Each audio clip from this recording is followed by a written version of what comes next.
మోదీ సీట్లో ఎవరు?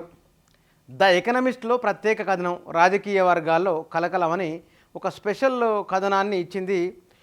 బీజేపీలో మోదీ తర్వాత ఆ స్థానాన్ని భర్తీ చేసేవారు ఎవరంటూ British weekly magazine the Economist ప్రచురించిన కథనం క్లిప్పింగ్ అని ఒక ఫోటో వీరున్నారు.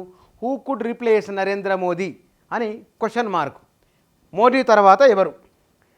2014 వరకు భారతీయ జనతా పార్టీకి ఎవరున్నారు, ఎవరు నడిపించేది? ఆ ఎన్నికల్లో ఓటమి తర్వాత వనవశాఖ రోడ్డులో ఉన్న బీజేపీ కార్యాలయం నిర్మానుష్యంగా మారింది. ఇక బీజేపీ కష్టమేనేమో, బీజేపీగా ఇబ్బందే అనుకున్నారు. తర్వాత 2004, 2009 ఎన్నికల తర్వాత కూడా యూపీఏ రెండోసారి అధికారంలోకి వచ్చింది. ఇక బీజేపీ కష్టమే, పని అయిపోయిందని అనుకున్నారు. 2014 లోక్సభ ఎన్నికల నాటికి నరేంద్ర మోదీ రూపంలో భారతీయ జనతా పార్టీకి ఒక అద్భుతమైన నాయకుడు, అద్భుతమైన అవకాశం వచ్చింది.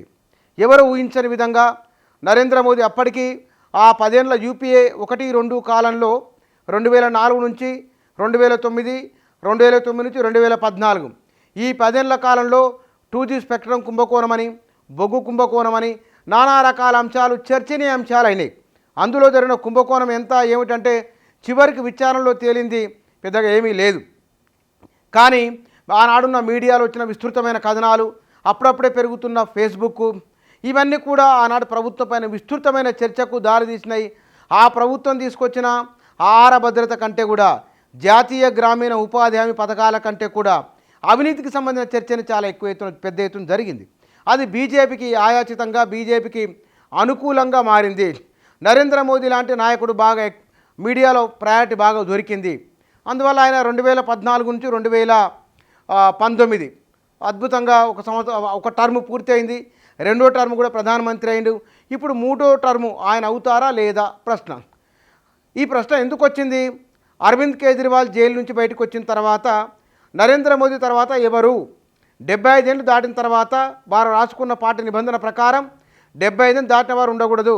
మురళీ మనోహర్ జోషి, ఎల్కే అద్వానీ, సుమిత్రా మహాజన్ వారి వయసు రీత్యా 70 ఏళ్ళు 75 దాటినాయి కాబట్టి పక్కన పెట్టినప్పుడు మరి నరేంద్ర మోదీని ఎందుకు పెట్టరు అనే ప్రశ్న వారు లేవనెత్తడం. మరి ఈయన తర్వాత ఎవరు అనే ప్రశ్న బీజేపీలో కూడా చర్చనీయాంశంగా మారుతున్నది. ఈ లోక్సభ ఎన్నికల్లో 400 స్థానాలు 370 లేదా ప్రభుత్వ ఏర్పాటుకు సంపూర్ణ మెజార్టీ వస్తే కనుక నరేంద్ర మోదీకి తిరుగులేదు. తిరుగులేని నాయకునిగా ఎదిగే అవకాశం ఉంది. ఆయనకు ఇక పార్టీలోనూ ప్రభుత్వంలో ఎప్పట్లాగానే ఉంటుంది. ఇప్పుడు ఒకవేళ ప్రభుత్వ ఏర్పాటు సరిపడే మెజార్టీ రాకపోతే మోదీ రిటైర్మెంట్ అనివార్యమవుతుందా అనే ప్రశ్న కూడా వితిన్ ద పార్టీలో జరుగుతున్నది. మరొకవేళ అనివార్యమైతే ఎవరు నెక్స్ట్? అమిత్ షా పేరు వినబడుతున్నది, నితిన్ గడ్కరీ పేరు వినబడుతున్నది, యోగి ఆదిత్యనాథ్ పేరు వినబడుతున్నది. ఇందులో అమిత్ షా 1980ల నుంచి నరేంద్ర మోదీకి నమ్మకస్తులు, మిత్రులు, వ్యూహకర్త. మరి వారికి ఎక్కువ అవకాశం అంటే పరిపాలనా పరంగా లేదా ఒక పర్సనాలిటీగా ఎస్టాబ్లిష్మెంట్ అన్నప్పుడు నరేంద్ర మోదీకి సమానమైన వారు కనపడట్లేదు అని ఒక చర్చ ఉన్నది. అమిత్ షాకి అంత పాపులారిటీ లేదు అనేది. కానీ ఆయనకు బిజినెస్ మేనేజ్మెంట్ తెలుసు, బిజినెస్ కమ్యూనిటీ నుంచి ఆయనకు మంచి మద్దతు ఉన్నది అనే ఒక చర్చ కూడా ఉన్నది. ఇక నితిన్ గడ్కరీ విషయంలో ఆయనకు బిజినెస్ మేనేజ్మెంట్ తెలుసు, ఆర్ఎస్ఎస్తో మంచి సంబంధాలు ఉన్నాయి కాబట్టి ఆయనకు ఇబ్బంది ఏమి ఉండకపోవచ్చు అనేది. ఇక యోగి ఆదిత్యనాథ్ బహుశా ఎక్కువ మంది చూపించే, ఎక్కువ మంది అనుకునేది యోగి ఆదిత్యనాథ్. ఎందుకంటే ఆర్ఎస్ఎస్తో సంబంధాలు ఉన్నాయి. ఆయన తన జీవితం ఏమిటో ఉత్తరప్రదేశ్కు రెండోసారి ముఖ్యమంత్రి కావడం, పైగా పరిపాలనలో తన ముద్ర కనబడడం,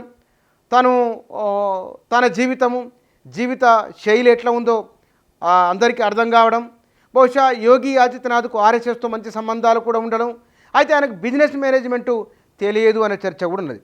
భారతీయ జనతా పార్టీ కూడా వితిన్ ద పార్టీలో చర్చ జరపడంతో పాటుగా బిజినెస్ కమ్యూనిటీతో కూడా చర్చించాలని, ఎవరికి నాయకత్వం ఇస్తే బాగుంటుందనే విషయంలో నిర్ణయాలు విస్తృతంగా చర్చించి సంప్రదింపుల ద్వారా తీసుకోవాలని ఈ వితిన్ ద బీజేపీలో ఒక చర్చ జరుగుతున్నట్లు తెలుస్తున్నది.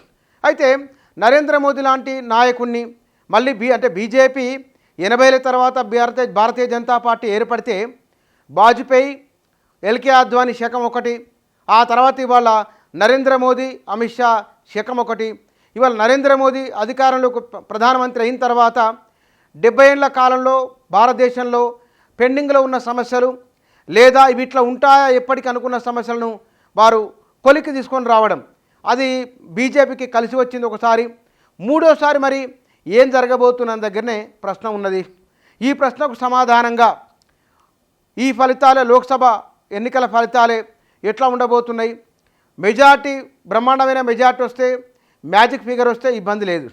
కానీ రాజకీయ విశ్లేషకులు, సెఫాలజిస్టులు చెప్తున్న మాట, బహుశా నరేంద్ర మోదీకి పూర్వం ఉన్న మెజార్టీ వస్తుందా అనేది ఒక చర్చ జరుగుతున్నది.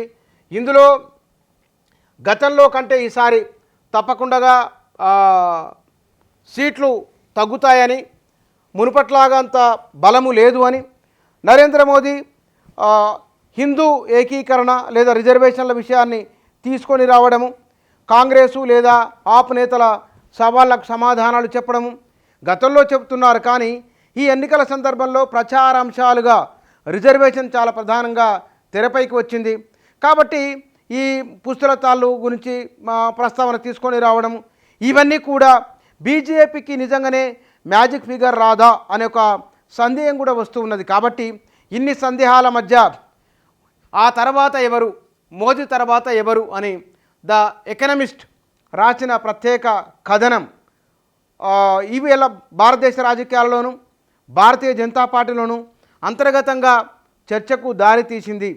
వీటన్నిటికీ కన్క్లూజన్ ఏమిటి, ఎప్పుడు అనేది బహుశా లోక్సభ ఎన్నికల ఫలితాలు వెలువడిన రోజునే నరేంద్ర మోదీకి సంబంధించి లేదా యోగినా, అమిత్ షానా, గడ్కరీనా ఎవరు, భవిష్యత్తు బీజేపీ నుంచి వచ్చే నాయకులు ఎవరు తర్వాత, మోదీ తర్వాత అనేది తేలే అవకాశం ఉన్నది.